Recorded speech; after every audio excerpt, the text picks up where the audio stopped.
ఎన్నికలకు ముందు మేనిఫెస్టోలు సందడి చేస్తూ ఉంటాయి. లాస్ట్ టైం 2019 ఎన్నికల ముందు కూడా పింఛన్లు ఒకరికొకరు పోటీగా పెంచడం మనం చూసాం. ఇప్పుడు కూడా అలాంటి పరిస్థితి కనిపించబోతుందా? జైహో బీసీ వేదికగా చంద్రబాబు నాయుడు గారు కొన్ని సంచలన ప్రకటనలు చేశారు. బీసీలకు 50 ఏళ్లు దాటితేనే పింఛను వర్తించడం, అలాగే 4000 రూపాయల వరకు పింఛను పెంచుతాం తెలుగుదేశం పార్టీ అధికారంలోకి వస్తేనే. ఇది కేవలం బీసీలకు మాత్రమేనా, లేదంటే ఎన్నికలకు ముందు లాస్ట్ టైం లాగే ఇప్పుడు పోటాపోటీగా ఇద్దరు ఈ మేనిఫెస్టోలు ఈ పింఛన్లు పెంచుకోవడం లేదంటే సంక్షేమ పథకాల విషయంలో ఇప్పుడు పోటీ పడబోతున్నారా? ఇదే అంశం మీద చర్చించే ప్రయత్నం చేద్దాం. సార్ ఒకసారి బాబు గారు అన్న మాటలు అంటే నాకు చిన్న డౌట్ ఉంది, దానికోసం ఒకసారి బయట వినిపించి తర్వాత మాట్లాడతారు. ఎవరైతే ఉన్నారో బీసీలకి 50 సంవత్సరాలకే పింఛన్ ఇచ్చే విధానానికి శ్రీకారం చుడుతున్నాం.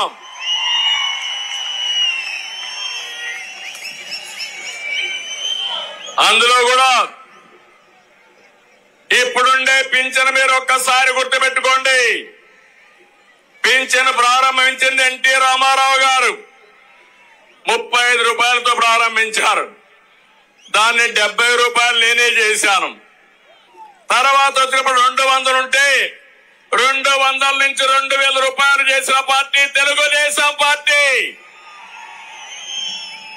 ఇప్పుడు హామీ ఇస్తున్నా, అంచెల వారీగా వీళ్ళు చేశారు. అదే తెలుగుదేశం ఉంటే మొట్టమొదటిసారిగానే వచ్చేది 2019లో. రేపు రాబోయే రోజుల్లో ఈ 3000 పింఛన్ని 4000 రూపాయలు ఇచ్చే బాధ్యత తెలుగుదేశం జనసేన తీసుకుంటాం. రైట్, ఇదే సార్ ఫస్ట్ ఏమో ఈయన అన్నది స్టార్టింగ్ మీరు వింటే బీసీలకు 50 ఏళ్ళు దాటితే అంటే బీసీల వరకే 50 ఏళ్ళు దాటిన వాళ్ళకి ఇస్తారా, మిగిలిన వాళ్ళకి ఎవరా? అదొకటి. తర్వాత కంటిన్యూస్గా ఆయన 4000 మేము చేస్తాం, వాళ్ళు దశల వారీగా పెంచారు. అదే తెలుగుదేశం పార్టీ అయితే ఒకసారి ఏకదమ్గా పెంచేసింది, 2000 ఇచ్చేసాం. అంటే ఏంటి 4000 ఇప్పుడు పెంచుతారని చెప్పారు ఈయన. 4000 అందరికీ ఏకదం పెంచేస్తారా, లేదంటే అది కూడా బీసీలకు మాత్రమే పెంచుతారనుకోవాలా? బీసీ సభ కాబట్టి ఇవి కేవలం బీసీలకే హామీలు అనుకోవాలా? క్లారిటీ ఆయన ఇవ్వాలి. అంటే ముందు అయితే బీసీలకు అనే మాట అన్నారు, అది క్లియర్ గా ఉంది కదా. మామూలుగా పెన్షన్లు అనేటువంటి అంటే 50 ఏళ్లకు పెన్షన్ అనేది బీసీలకు మాత్రం, అంతే, మిగిలిన వాళ్ళకి లేదు, మిగతా వాళ్ళకి లేదు. అది క్లియర్ గా చెప్పేసినట్టు. అంటే మిగతా వాళ్ళు ఎస్సీ ఎస్టీలు మైనార్టీలు వాళ్ళు ఏమని అన్యాయం చేశారు, లేకపోతే ఓసీఎల్లో ఉన్న పేదలు అసలు పెన్షన్ అనేది ఎందుకు ఇస్తారు? అవును, గతి లేని వాళ్ళకి ఇస్తున్నాం, అవును, లేదా గత్యంతరం లేని వాళ్ళకి ఇస్తున్నాం. అందులో కులాలు ఏముంది ఇంకా? మరి అదే కులాల ప్రస్తావన, దాంట్లో కుల విభజన చేశారు చంద్రబాబు గారు. తద్వారా ఎస్సీ ఎస్టీలు అనర్హులు, మైనార్టీలు అనర్హులు, ఓసీలో ఉన్న పేదలు అనర్హులు. ఇక్కడ జగను కుల మతాలకి అతీతంగా అందరు పేదలకి ఇస్తున్నాడు. ఇప్పుడు ఓసీ అని ఎక్కడన్నా ఇవ్వడం మానేశాడా? లేదు, అదే అంటున్నాను, ఆ కంపారిజన్ లేదు కదా. ఈవెన్ 65 ఏళ్ళు ఇదివరకు చంద్రబాబు ఉన్నప్పుడు ఇచ్చింది పెన్షన్, దాన్ని 60 ఏళ్లకే తగ్గించాడు జగన్. 65 ఏళ్ళు ఎందుకు చంద్రబాబు పెట్టాడంటే కేంద్రం ఇచ్చేది 65 ఏళ్ళ వాళ్ళకి కాబట్టి అప్పుడు కేంద్రం డబ్బులు 800 వచ్చాయి. 800 వస్తున్నప్పుడు ఈయన 1000 రూపాయలు ఇచ్చారు. 800 రూపాయలు అప్పుడు కేంద్రం డబ్బులు. వీళ్ళు లెక్కలు చెప్తుంటాడు జగన్, అప్పుడు ఇంతే ఇచ్చాడు మేము ఇంత ఇచ్చామని. ఎందుకు తేడా వచ్చిందంటే అదే కారణం. కేంద్రం ఇచ్చేది 800 రూపాయలు అయితే ఈయన 1000 రూపాయలు ఇచ్చేవాళ్ళు, 200 రూపాయలు ప్రభుత్వం తరపున భరించేవాళ్ళు, రాష్ట్ర ప్రభుత్వం. అది కూడా కేంద్ర లెక్కల ప్రకారం ఉన్నటువంటి వాళ్ళకే ఇచ్చారు ఆయన. అందుకే అందరికి రాలేదుగా పెన్షన్లు. లాస్ట్ ఇయర్ మాత్రమే అందరికి ఇచ్చారు. లాస్ట్ ఇయర్ అది కూడా లాస్ట్ 6 months బిఫోర్ ఓకే చేసి 3 months బిఫోర్ చేతికిస్తామని చెప్పి లాస్ట్ 2 months ఇచ్చారు. కరెక్ట్ గా చెప్పాలంటే చివరి 2 నెలలు ఇచ్చారు. 3 నెలల ముందు ఓకే చేసి లాస్ట్ 2 నెలలు కూడా ఇచ్చారు. అది అప్పుడు జరిగింది. అది 1000 రూపాయలు అన్నటువంటిది అప్పుడు చేసింది. 1000 నుంచి 2000 చేశారు. ఇప్పుడు జగన్ పాదయాత్ర చేస్తూ ఆ పాదయాత్రలో 2000 అని హామీ ఇస్తే అప్పుడు ఈయన 2000 చేశారు. చేస్తే దాన్ని అందుకని ఈయన 2 అన్నాడు కాబట్టి ఆయన 3 అన్నాడు. ఈయన 2 అన్నాడు కాబట్టి ఆయన 3 అన్నాడు. 3 ఒకేసారి కాకుండా ఆయన దశల వారీగా అంటూ తర్వాత మడమ తిప్పాడు, మాట తిప్పాడు దాన్ని. అది ఓవరాల్ గా. అయితే ఇక్కడ చంద్రబాబు ఆ తర్వాత ఇచ్చింది అప్పుడు తక్కువ, అందరికి ఇవ్వాల. ఇప్పుడైతే 1,60,00,000 మంది రేషన్ కార్డులు ఉంటే 1,50,00,000 మందికి వైట్ రేషన్ కార్డులు ఉంటాయి. అంటే 1,60,00,000 కుటుంబాలు ఉంటే 1,50,00,000 రేషన్ కార్డులు ఉంటే దాదాపుగా ఇప్పుడు 65 లక్షల మందికి పింఛన్ అందుతుంది. 65 ఏళ్ల లెక్కన 60 ఏళ్ల లెక్కన 65 లక్షల మందికో ఏమో పెన్షన్ అందుతుంది ప్రస్తుతం లెక్క చూసుకుంటే. ఇప్పుడు బీసీలకి 50 ఏళ్ళకి అంటే గనక ఇంకొక 5 లక్షలు 10 లక్షలు యాడ్ అవుద్ది. ఎందుకంటే దాదాపు ఇప్పుడు అందరికి ఇస్తున్నట్టే 50 ఏళ్ళు అంటే అది ఓన్లీ బీసీలే అంటున్నారు కాబట్టి అప్పుడు ఆటోమేటిక్గా చర్చకు వస్తుంది, మిగతా వాళ్ళు ఏం పాపం చేశారు అన్నటువంటిది. మేబీ రేపటి తర్వాత ఎస్సీ డిక్లరేషన్ దగ్గర మీకు కూడా 50 ఏళ్ళని, మైనార్టీ డిక్లరేషన్ దగ్గర మీకు కూడా 50 ఏళ్ళని అట్లా దశల వారీగా చెప్పుకొస్తారేమో. అప్పుడు ఓసీలకు ఉండదు డిక్లరేషన్ ఏమి, డిక్లరేషన్ ఉండదు. ఈ పింఛన్ వయసు వాళ్ళకి లేదు, ఉండదని. ఎందుకంటే ఇప్పుడు పాప అన్ని కులాలు తీసుకుంటున్నాయి కదా, 60 ఏళ్ళు దాటిన అందరూ తీసుకుంటున్నారు. మళ్ళీ గ్రీడింగ్ ఏంటి ఉండదు అట్లాగా. ఒక రకంగా 4,000 కూడా ఓన్లీ బీసీలకే అంటారా? లేదు లేదు, ఆ మాట వింటుంటే 4,000 అందరికీ అన్నట్టే కనబడుతుంది. అయితే ఇక్కడ లాజిక్ ఏంటంటే నేను రాగానే నేను వచ్చి ఉంటే గనక మొత్తం అదే రేంజ్ లో ఇచ్చేసేవాడిని 3,000 ఒకేసారి. ఈయన మరి అప్పుడు ఎవరు ఆపారు? ఈయన 1,000 రూపాయలు చేశారు, 200 నుంచి ఏకదమ్మే ఇచ్చారు. మరి 2,000 చివరి దాకా ఎందుకు ఆగారు? అదేదో ఆ 2,000 రెండో ఏడాది ఇచ్చేయచ్చుగా, మూడో ఏడాది 3,000 పెంచుకుంటూ పోలేదు కదా, అదే ఏకదమ్మే ఇచ్చేసారు. ఇప్పుడు కూడా ఫస్ట్ ఇయర్ ఇచ్చేస్తారు. అప్పుడు ఫస్ట్ ఇయర్ ఇచ్చేసి లాస్ట్ ఇయర్ దాకా పెంచకపోవడం వల్లనే పబ్లిక్ లో ఇక ఇంతకంటే ఎక్కువ ఇస్తాడని జగన్ నమ్ముతున్నారని మళ్ళీ ఈయన మార్చుకుంది. అలా ఇవ్వడం కూడా భారం అవుదా? బడ్జెట్ దశల వారీగా ఇచ్చుకుంటే భారం అవుతుంది, ఏకదమ్ ఇస్తే భారమే ఖచ్చితంగా.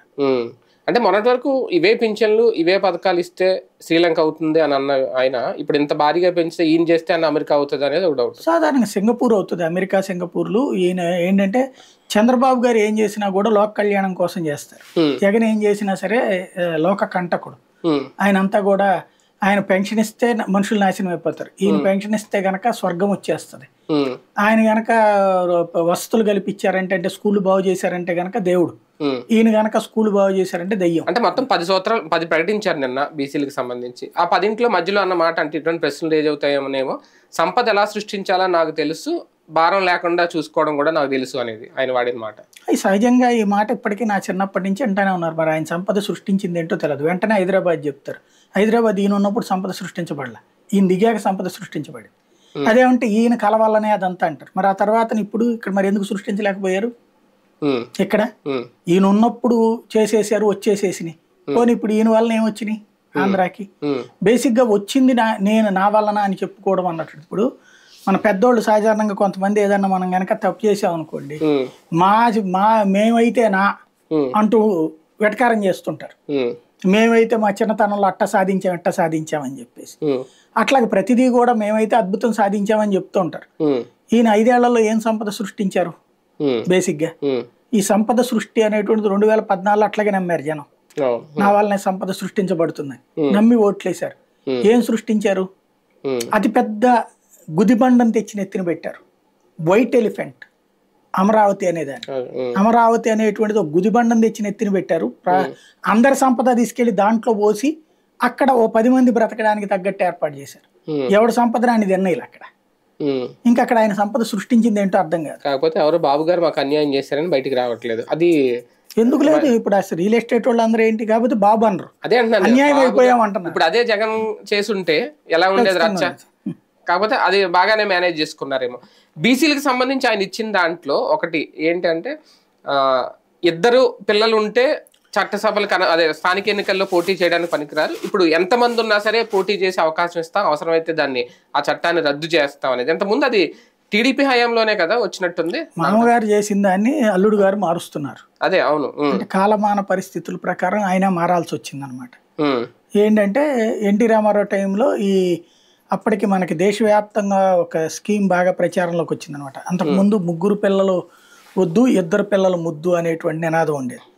దాన్ని 2 పిల్లలే ముద్దు 3 అసలే వద్దు అని నినాదం కిందకి మార్చారు. తర్వాత అక్కడ 2 కంటే అయినా కూడా జనం మనకి అప్పుడు కంట్రోల్ ఉండేది కాదు, ఉండేవాళ్ళు కాబట్టి అప్పటిదాకా ఉన్న జనాభా కాకుండా ఆ రోజు నుండి నెక్స్ట్ తరం ఎవరైనా సరే 2 కంటే ఎక్కువ కంటే గనక వాళ్ళకి స్థానిక సంస్థల ఎన్నికలు చేశారు. అది ఎన్టీ రామారావు తీసుకొచ్చిన చట్టం.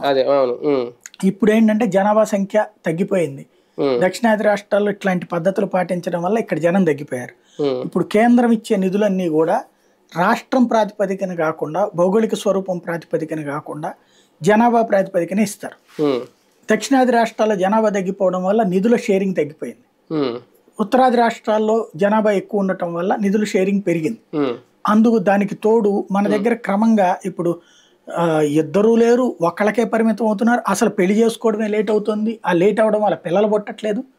దీనివల్ల రకరకాల సమస్యలు వస్తాయి. దాన్ని దృష్టిలో పెట్టుకుని ఈ కొత్త కాన్సెప్ట్ తెర మీదకి తీసుకొచ్చారు అన్నమాట. దాని ప్రకారం అంటే ఇప్పుడు మనకి వృద్ధుల సంఖ్య పెరుగుతుంది. మనకు కూడా 2040-50 నాటికంటే ఫస్ట్ అయితే చైనా పడిపోతుంది, యూరప్ దేశాలు దెబ్బతినబోతున్నాయి. జపాన్ లాంటి వృద్ధుల సంఖ్య పెరిగిపోయి 70-80% వృద్ధులే ఉండే పరిస్థితి అవుతుంది.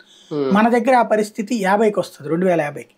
కాబట్టి ఇప్పటి నుంచినే మళ్ళీ ఆ రిస్ట్రిక్షన్స్ తీసేయాలన్నటువంటి కాన్సెప్ట్ చర్చ ప్రారంభమైంది. అదే ఇప్పుడు చెప్తున్నటువంటిది. అంటే ఇది ఉపయోగకరమైన హామీనా? ఎందుకంటే నాకు ఎందుకు డౌట్ వచ్చిందంటే ఇప్పుడున్న జనరేషన్ లో ఇంకా మీ ఇద్దరు గురించి అంటున్నారు, అసలు ఒక్కళ్ళు చాలు అనుకుంటున్నారు ఇప్పుడు జనరేషన్. అదేదో రాజకీయ నాయకుడు చెప్పాడని వెళ్ళి కాదు, కానీ ఎవరి కాళ్ళు అలా మారిపోయారు. అలాగే మీరు అన్నట్టు వృద్ధుల సంఖ్య కూడా పెరగడానికి కారణం ఏంటంటే ఉమ్మడి ఫ్యామిలీలు అనేవి ఉండట్లేదు, ఇప్పుడు తగ్గిపోతున్నాయి ఎవరి దారాలు. ఇటువంటి హామీలు ఏదో నామ మాత్రమేనా? నిజంగా ఇప్పుడు ఏదో పిల్లల్ని పొలవమని కానీ ఎవరైతే కనియట్లేదు కదా, ఎందుకు ఈ హామీ పెట్టారని ప్లానింగ్ ఏంటి? పెద్ద ఆయన కాబట్టి చెప్పచ్చు, తప్పేం లేదు. ఎందుకంటే ఒకటి, పిల్లల కోసం రిస్ట్రిక్ట్ చేసుకోకండి అని చెప్పడం. వాస్తవంగా ఇప్పటికి కూడా లేబర్ లో కంటూనే ఉన్నారు పిల్లల్ని, అక్కడ వాళ్ళని రిస్ట్రిక్ట్ చేసుకోవట్లా. అంటే మాకు రాజకీయ పోటీకి అనర్హులు అయిపోతామేమో, నిజంగా కండం మానేస్తారా, తగ్గిస్తారా? అంటే రాజకీయ నాయకులు కండం మానేశారు కదా. రాజకీయ నాయకులు అయితే రిస్ట్రిక్ట్ చేసుకున్నారు చాలా వరకు, రాజకీయాల్లోకి రావాలనుకున్న వాళ్ళు. ఇంకొకటి, అసలు అది రాజకీయ పర్పస్ అనే కంటే కూడా సమాజంలో మార్పు, ఆ విషయంలో చంద్రబాబు మంచి పనే చేస్తున్నారు. అంటే వాస్తవంగా ఏ నాయకుడు పట్టించుకోరు ఇట్లాంటివి, అంటే సామాజిక అంశాన్ని పట్టించుకోరు. సామాజిక కోణంలో మంచి కాన్సెప్ట్ అది, ప్రజల్లోకి అవేర్నెస్ క్రియేట్ చేయడం. ఇప్పుడు ఆయన అన్నాడు అంటే చర్చకు వస్తుంది కదా, ఎందుకనేది వాస్తవంగా భవిష్యత్ తరాలకి పెద్ద సమస్య కాబోతుంది. ఇప్పటికే మనం వృద్ధాశ్రమాల వైపుకి డే కేర్ సెంటర్ల వైపుకి వెళ్ళిపోతున్నటువంటి రోజులు. ఇక దాని నేపథ్యంలో ఆయన చెప్పినటువంటి సజెషన్ మంచిదే, ఆలోచన చర్చ తీసుకురావడానికి పనికొచ్చే అంశం. అధికార పార్టీకి ఏమైనా ఊహించని శాఖ ఈ పింఛన్ వయసు తగ్గించడం, పింఛన్ పెంచడం. ఎందుకంటే ఆల్రెడీ వాళ్ళు ప్రిపేర్డ్ గా ఉన్నారు, 4000 పెంచడానికి రేపో మాపో అనుకున్న టైంలో ముందుగా ఈయన ఏమన్నా ఒక జలక్కి ఇచ్చాడా? ఇప్పుడు ఒకసారి వాళ్ళు తర్జన భర్జన పడాల్సిన పరిస్థితి. ఖచ్చితంగా ముందుగా ఈయన అనౌన్స్ చేయడం వల్ల ఇప్పుడు అంతకంటే ఎక్కువ చేయాల్సి వస్తుంది, ఒత్తిడి వచ్చినట్టు అవుతుంది. అంతే కదా. కాకపోతే ఆయన అదే అంటాడా చూడాలి. ఎందుకంటే ఒకవేళ ఆయన 4000 అనుకుని ఉంటే దశల వారీగా చేస్తాడు జగన్ అయితే, ఈయన ఎగ్జామ్ ఇస్తానంటున్నాడు కాబట్టి అదొకటి ఉంటది కదా, ఆ కోణంలో నుంచి నడుస్తుంది. అంటే ఇది ఎంతవరకు వర్కౌట్ అది అనే సాధ్యాలు పరిశీలించి ఒక లెక్క ఏమన్నా రిలీజ్ చేస్తారు? మన బడ్జెట్ ఎంత ఉంది, ఇంత చేస్తే ఇంత భారం పడుతుంది, ఈ లెక్క ఏమన్నా వైసీపీ తీసుకొస్తారు? అట్లాంటివి చేసిందంటే కనుక వైసీపీకి అదో పెద్ద ఆత్మహత్య సదృశ్యం అవుతుంది. నాకు తెలిసి ఎవడో కూడా ఇవ్వలేను అని చెప్పడం వేరు, ఈ కారణాల వల్ల ఇవ్వలేను అని ఇంతకుముందు చంద్రబాబు చెప్పేవాడు. ఏది ఉచిత విద్యుత్ ఎట్టెట్ట చేస్తే ఎట్టెట్ట అని చెప్పేసి, ఉచిత విద్యుత్ ఇస్తానన్న రాజశేఖర రెడ్డిని గెలిపించారు, చంద్రబాబుని పక్కన పెట్టారు. మరి ఎట్ట ఇవ్వగలిగాడు రాజశేఖర రెడ్డి? ఇవ్వలేకపోవడం అనేది ఉండదు, ఏదైనా సరే ఏ పథకమైనా ఇవ్వచ్చు. సమస్య ఎక్కడ వస్తుందంటే దానికి ప్రయారిటీ ఇచ్చినప్పుడు మిగతా వదిలేయాలి. ఫర్ ఎగ్జాంపుల్ ఇన్ని సంక్షేమ పథకాలు ఇస్తున్నారు, దీనివల్ల మిగతా ప్రయారిటీస్ ఏం పోయినాయి? మౌలిక వస్తువుల కల్పన పోయింది. మౌలిక వస్తువులైనటువంటి గ్రామీణ ప్రాంతాల్లో రహదారుల నిర్మాణము, లేకపోతే చేయడము, ఇట్లాంటివి చెయ్యాలంటే డబ్బులు కావాలి. మొత్తం ఫ్రీగా పనిచేస్తుంటే ఒక మున్సిపాలిటీకే దగ్గరగా ఏడాదికి ఈ పింఛన్లు ఈ రూపంలో చూస్తే మినిమం 500 నుంచి 1000 కోట్లు వెళ్ళిపోతుంది. మరి అంత డబ్బులు అట్లా ఇచ్చేసేయడమేగా వెళ్ళిపోతుంది. మరి ఇంకెక్కడి నుంచి డబ్బులు తెస్తారు? నోట్లో ముద్రించలేరు కదా. ఒకవేళ సంపద సృష్టి ఇలాంటి సొల్లి కబుర్లన్నీ బాగుంటాయి. ఇప్పుడు నేను వ్యాపారం పెట్టుకుంటే ₹1,00,000 వస్తే 1,00,000 ఆడికి ఇచ్చాను కదా, నా జిఎస్టీ డబ్బులే ఇస్తా. ఆ జిఎస్టీ డబ్బులు 18, 28 అని ఇచ్చాం. ఆ 28లో కేంద్ర ప్రభుత్వం వాటా 14 తీసుకుని 14 వస్తుంది. అక్కడ నన్ను సవ్యంగా నడవనిస్తాను వ్యాపారం. నా వ్యాపారం ఎప్పుడు నడుస్తుంది? నీ చేతిలో డబ్బులు ఉంటాయి. నీ చేతిలో డబ్బులు లేకుండా నేను వ్యాపారం పెట్టుకుని ఏం చేసుకోవాలి? ఇప్పుడు ఒక యశోదావాడో ఒక స్టార్ వాడో ఇక్కడికి వచ్చి ఎందుకు పెట్టడు హాస్పిటల్? జనం దగ్గర డబ్బులు తక్కువ ఇక్కడ. అక్కడైతే కనుక ఒక 5 లక్షల రూపాయలు 10 లక్షల రూపాయల బిల్లు అంటే కనుక వచ్చిన వాళ్ళల్లో 30% మంది అసలు అడగకుండానే ఇస్తారు. మధ్య తరగతి కొద్దిగా తగ్గించమని అడిగిస్తారు. మిగతా 70లో 40 మంది, ఒక 30 మంది మా వల్ల కాదండి అంటారు. మళ్ళీ వాళ్ళకి కన్విన్స్ చేసేదో సెట్ చేస్తారు. అక్కడ మాక్సిమం ఆ రేంజ్ లో డబ్బులు వస్తాయి. ఎప్పుడు 70 to 80% ఆక్యుపెన్సీ ఉంటుంది. మన దగ్గర ఇక్కడ ఉండదు. ఎందుకని మన దగ్గర అంత ఇది లేదు కాబట్టి. సంపద అనేటువంటిది జనం దగ్గర. ఇప్పుడు జగన్ చేసినటువంటి జిఎస్టిపి గ్రోత్ జగన్ వచ్చాక భారీగా పెరిగింది. చంద్రబాబు ఉన్నప్పుడు పెరగల. అప్పుడు 5%, 6% ఉంది జిఎస్టిపి గ్రోత్. ఇప్పుడు 11%, 12% ఉంటుంది. ఎందుకని? అప్పుడు ఏ పథకాలు లేవు ప్రభుత్వం నుంచి. నేను సంపాదించుకున్న డబ్బులు ఖర్చు పెట్టేటప్పుడు నాకు చాలా ఆలోచన ఉంటుంది.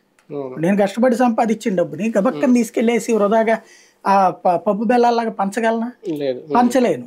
నాకు అదే గనక 500 1000 ఫ్రీగా వచ్చింది అనుకోండి, దాంట్లో 300 400 ఖర్చు పెట్టడానికి నేను పెద్ద ప్రాబ్లం ఫెయిల్ అయ్యాను. దానివల్ల ఏమైంది, చంద్రబాబు టైంలో కష్టార్జితంలో నుంచి ఏమిస్తారు, అందువల్ల జిఎస్టిపి గ్రోత్ తక్కువ ఉంది. దాని వల్లనే అప్పుడు లోన్స్ తక్కువ వచ్చినాయి. ఆయన 2,500,000 కోట్లు అప్పు ఎందుకు చేసేటట్టు, లోన్స్ తక్కువ వచ్చినాయి కాబట్టి. ఎందుకు తక్కువ వచ్చినాయి అంటే జిఎస్డిపి గ్రోత్ లేదు కదా. ఎఫ్ఆర్బిఎం నిబంధనలు ఏంటి, టోటల్ జిఎస్డిపిలో 3% మాత్రమే అప్పు తీసుకోవాలి, అందువల్ల అట్లా ఉంది. అదే ఇప్పుడు ఇతను ఉన్నప్పుడు జిఎస్డిపి గ్రోత్ ఏంటి పెరిగింది అంటే చేతికి డబ్బులు పథకాలు ఇస్తూ ఉన్నాడు కాబట్టి. ఇప్పుడు చిన్న ఎగ్జాంపుల్, మనం ఎక్కడికో వెళ్ళక్కల, కరోనా టైంలో ఎందుకు దేశం కానీ రాష్ట్రాలు కానీ స్తంభించిపోయినాయి, ఒక ఆంధ్రప్రదేశ్ జిఎస్డిపి ప్లస్ గ్రోత్ చూపించింది, +2. ఎందుకంటే ఆ టైంలో పథకాల పేరుతో డబ్బులు ఇచ్చాడు జగన్. డబ్బులు ఇవ్వడం వల్ల రొటేట్ అయింది. బట్ భారతదేశంలో ఏ రాష్ట్రం దగ్గర కూడా డబ్బులు లేవు, రొటేట్ చేయలే, అట్లా పంచలా. ఒక్క మోడీ ఇచ్చిన 500 రూపాయలే రొటేట్ అయింది. కాబట్టి చేతిలో డబ్బులు ఉన్నప్పుడు రొటేట్ అవుతాయి. అది చంద్రబాబు నాయుడు చేయలేకపోయాడు, జగన్ చేశాడు. ఈ దఫా చేస్తానంటున్నాడు బాబు, చూడాలి. ఉమ్మడి మేనిఫెస్టో అనుకోవాలా? ఆయన అన్నది జనసేన టీడీపీ కలిపి విడుదల చేస్తుంది అనేది ఆల్రెడీ ఫిక్స్ అయిపోయారు. అంటే మేనిఫెస్టో డిజైన్ చేసుకునే వచ్చారు ఇద్దరు కలిసి, ఇంకేమన్నా ఉంటుందా? ఇది మేనిఫెస్టో అని చెప్పట్లేదు, నన్ను BC declaration, Telugu Desam declaration Pawan Kalyan చేతుల మీదుగా రిలీజ్ చేశారు. తెలుగుదేశం బీసీ డిక్లరేషన్ పవన్ కళ్యాణ్ చేతుల మీదుగా లాంచ్ చేశారు, అంతే. ఇందులో ఆయన ఇన్వాల్వ్మెంట్ ఏం లేదు కదా అసలు. ఇంతవరకు వీళ్ళిద్దరు కూర్చుని మేనిఫెస్టో ఏం ఫైనల్ చేశారు? ఇదేంటంటే ఈ లోపు తెలుగుదేశానికి సంబంధించి సూపర్ 6 అనౌన్స్ చేసేసుకుంటారు. బీసీ డిక్లరేషన్లు, రేపు ఎస్సీ డిక్లరేషన్లు, ఎస్టీ డిక్లరేషన్, మైనార్టీ డిక్లరేషన్ అన్ని చేస్తారు. అప్పుడు అన్నిటికీ గెస్ట్ గా పవన్ కళ్యాణ్ పిలుస్తుంటారు. ఆ తర్వాత మేనిఫెస్టో అంటారు. అప్పటికి రాజెవడు రెడ్డి ఎవడు ఎలక్షన్స్ వచ్చేస్తాయి. అప్పుడు మేనిఫెస్టో ఒక పెద్ద పుస్తకం తయారు చేసుకుని చూసిన చదివి చచ్చేవాడు ఎవడు, జనంలోకి వెళ్ళేటువంటి సూపర్ హామీలు, ఈయన చెప్పిన షణ్ముఖ వ్యూహం అసలు అందులో ఏమి యాడ్ చేయట్లేదు. ఈయనది జస్ట్ ఒక రకంగా ఏంటంటే అతిథి పాత్ర కింద వాడుకుంటున్నారు ఆయన, గెస్ట్ గా అయితే పిలుస్తున్నారు వేదిక మీదకి. ఫైనల్ గా బీసీ అస్త్రం సంధించాల్సిన అవసరం వచ్చిందా టీడీపీకి? Vote bank, BC vote bank దూరం అయిపోతుందని అనుమానంతోనే ఈ ప్రయత్నాలు. లేదు, ప్రతి ఎలక్షన్స్ అప్పుడు చేస్తారు. తెలుగుదేశం చేస్తుంది, వైసీపీ చేస్తుంది. వైసీపీ కూడా ఆల్రెడీ బీసీల ఇయే కదా పెట్టింది అప్పుడు, బస్సు యాత్రలు అవి, సాధికార యాత్రలు అని చెప్పేసి చేస్తారు. మెయిన్ ఏంటంటే కానీ వైసీపీ ప్రత్యేకంగా బీసీలకి వయసు బీసీలకి ఎంత పింఛనని చెప్పలేదు. లేదు, అది వాళ్ళు బీసీలకు ఏం చేశామో చెప్పారు కాబట్టి వీళ్ళు అది చేయలేదన్న సంగతి వీళ్ళకి గుర్తుకొచ్చింది. అంతకంటే ఎక్కువ చేస్తామని చెప్తున్నారు. 20 ఏళ్లలో ఎందుకు చేయలేదంటే నాకు అది నవ్వొచ్చింది. లోకేష్ చెప్పిన మాట ఏంటది, బీసీలు మా వాళ్ళే లక్షాధికారులు అని. మరి బీసీలు అందరూ లక్షాధికారులు అయితే ఇంకా బీసీ ఎందుకు అవుతాడు? బీసీ అంటేనే బ్యాక్వర్డ్ క్యాస్ట్, కులం ప్రాతిపదికన. అంటే ఏదో ఎస్సీ ఎస్టీల కంటే వాళ్ళు అవమానాలు అది పాలయ్యారు కాబట్టి వాళ్ళకి సంబంధించి రిజర్వేషన్. బీసీలకు ఏ ప్రాతిపదికన ఇచ్చారు? ఆర్థిక ప్రాతిపదికన కదా రిజర్వేషన్ ఇచ్చింది, అంతేగాని సామాజిక వెనుకబాటు ప్రాతిపదిక కాదు కదా. అంటే దూషణలు వీటి ప్రాతిపదిక కాదు కదా వీళ్ళకి ఇచ్చినటువంటిది, ఆర్థిక ప్రాతిపదికనే. ఓసీలతో పోల్చుకుంటే ఆర్థిక ప్రగతి వెనకబడి ఉంది, సామాజికంగా వెనకబడ్డారు ఆ కారణంగా అన్నాడు. మరి ఇంకా అప్పుడు ఎందుకు ఉన్నట్టు బేసిక్ గా? రైట్, చూద్దాం. మొత్తానికి జైహో బీసీ పేరుతో ఒక అస్త్రం అయితే సంధించారు చంద్రబాబు నాయుడు గారు, ఇద్దరు పవన్ కళ్యాణ్ గారు కలిసి. ఇది ఎంతవరకు మరి వర్కౌట్ అవుతుంది రేపొద్దున్న? క్లారిటీ అయితే మిస్ అయింది. మరి దీని మీద క్లారిటీ ఇస్తారా? ఎవరికి ఇది 4,000 ఓన్లీ బీసీలకి మాత్రమేనా, లేదంటే అందరికీనా? అది కూడా అనేది ఒక క్లారిటీ ఇస్తే బెటర్.